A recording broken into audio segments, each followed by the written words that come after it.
Corps' jurisdiction. That's why it's so confusing. That should never have happened. Yeah, that may be true, Senator, and I appreciate that. It's not so clear to me, actually. It looks like to me there's maybe overlapping authority, but what I'm trying to do here is light a fire. No, I think, And I just on behalf of the parents, Sure. who I just want them to, they've gotten the runaround for literally years.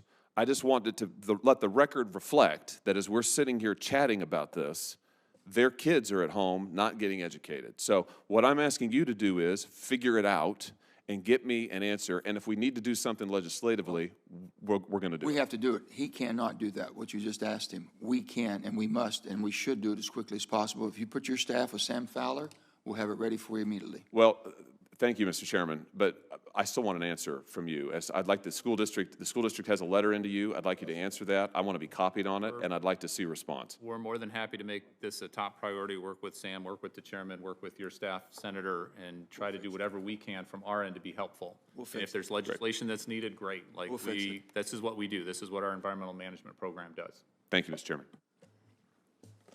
Thank you, Senator. And now we have Senator Kelly. Thank you, Mr. Chairman. Mr. Turk, thank you for being here again. I want to talk a little bit about the bipartisan infrastructure law. It contains a provision that I authored which directs the department to promote the installation of demand response technology in federal buildings. And as you know, demand response technology includes smart thermostats and appliances that can save consumers money and also stabilize the electrical grid during those times when we have peak energy demand and demand is too high. DOE promotes demand response in federal and commercial buildings already, but the infrastructure law, this law explicitly added demand response to the mission and authorizes grants to states to implement this.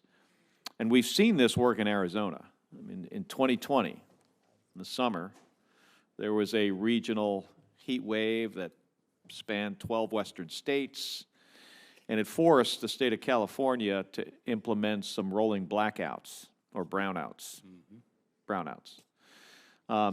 Arizona, though, was able to keep its lights on and the air conditionings running because our utility providers deployed networked smart thermostats in tens of thousands of homes and buildings. And these smart devices, they were remotely adjusted by utilities to conserve power. So they turned down or they turned off essentially the air conditioning in tens of thousands of homes, just temporarily.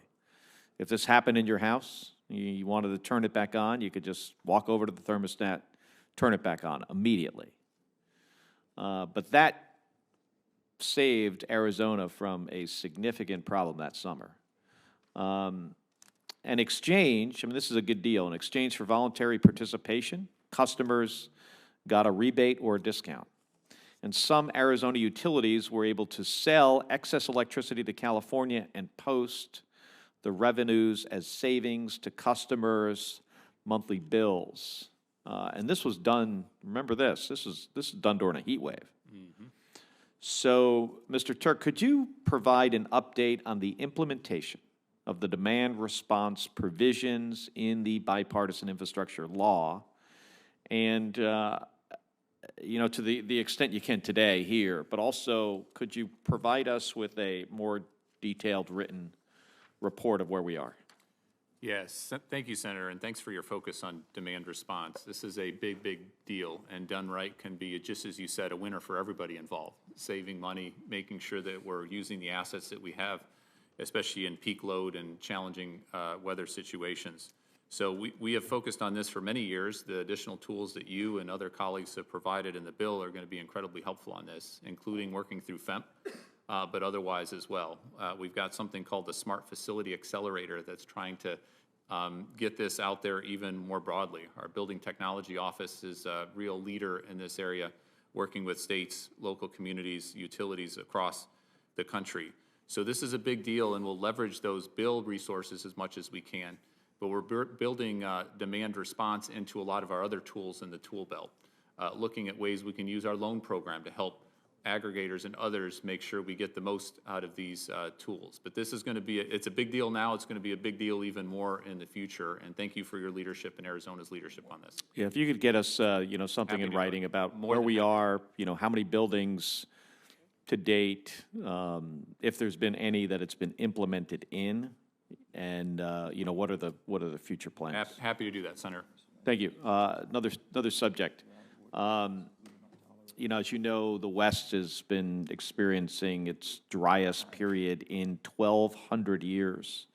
And we're in a drought that's been going on for now over 2 decades. And according to DOE estimates, the drought has reduced hydropower generation at our federal dams on the Colorado River by 30% already. And DOE's Western Area Power Administration, WAPA, and the Bureau of Reclamation deliver that hydropower to certain public entities like irrigation and rural electrical districts, tribes, and local governments. In exchange, these public entities pay rates and maintenance fees, for the dam and the transmission infrastructure that goes with it. Unfortunately, their power contracts require that these public entities to pay the operation and maintenance fees even when the dams can't generate electricity. And for a lot of us in the West, that doesn't make a lot of sense.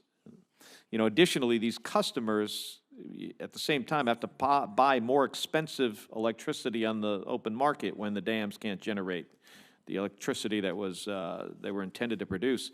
So, Mr. Turk, could you direct the department and WAPA to provide my office with an estimate of the amount of funding needed to cover the operations and maintenance obligations of the public entities that receive hydroelectric power from federal dams on the Colorado River? Yeah, absolutely, Senator. And the drought is a big, big deal, including on the energy infrastructure, hydropower in particular. So we're spending a lot of time, including working with the Department of Interior and others on this. The estimate I have right on hand, and we'll get you the full details, is about $125 million. But we'll follow up with a lot more detail on that. And happy to work with you and WAPA and others on that. Okay, thank you. I appreciate it. Yep. And I yield back. Thank you, Senator. Senator Hirono. Thank you, Mr. Chairman. Mr. Turk, thank you very much for visiting Hawaii last month to